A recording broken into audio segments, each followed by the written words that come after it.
I remember this specific time when I went to this meeting. This was like a graduate something meeting when I was in school. I didn't have to do it. I volunteered to be in that position. And then I was so anxious to go to this meeting because I'm a rebellious person and I have to speak up a lot, and speaking up a lot takes a lot of work. And then I remember telling my friend at that time, like, I've been anxious for this meeting the whole morning. And then I went to the meeting, right? And not that I regret speaking up, but, you know, like now knowing that, like, that I don't have to do that. And, like, I don't have to attend a meeting that makes me feel anxious. Like, why did I do that? And this is just an example of like how I lived my life. I did the things I didn't want to do. I dreaded like writing my thesis, and then I still was doing it. And like, it was like a dreadful life that I lived, I feel as. Like, I don't want to go to work, but I have to go to work.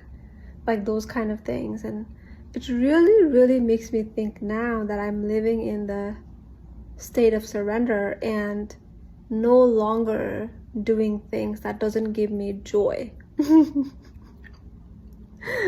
And so now I'm thinking, like, at that time I really thought I had to do it. Like, there was no other option than to just do it. But right now, looking back, right, I'm just like, why did I do that? Like, was I stupid? Like, you know, you just think about that. And it really makes me think, like, you know, that there is another way of living your life.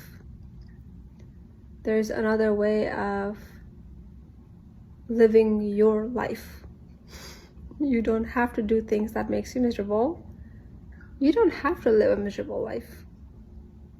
I think also, like, coming into this place of like pursuing things that gives you joy has its own challenges, but it is very much internal challenge, like getting through the fear of the unknown, being comfortable with uncertainty, like untangling all the wounds we have and understanding our emotions, like all these things, right? And sometimes they actually feel so hard that going back, maybe it's easier, but also like, no, going back is a lot harder, because that I would never want to do that again. I would never want to go in a meeting that I don't want to be in. I don't want to talk to people that I don't want to talk to. Like, I don't want to do things that I don't want to do. It truly is a choice. It is a choice. We're all, like, I find that this matrix world makes us think that we have to live the life a certain way, and we're just stuck in it. We're just stuck.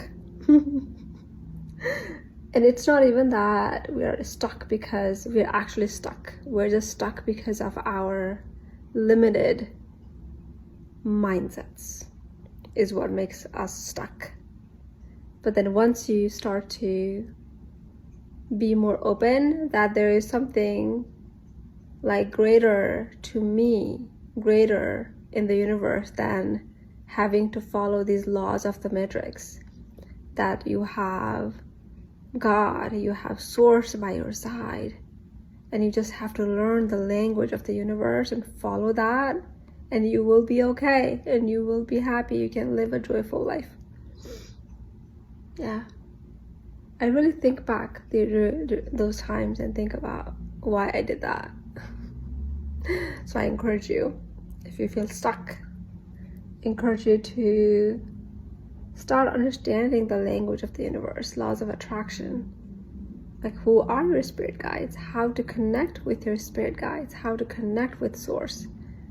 I think our ego sometimes, and for me that was the case because of religious trauma, I was so closed with the fact that there is anything outside of me that exists.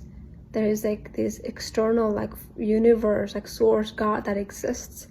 I completely denied that, and I felt so alone and miserable.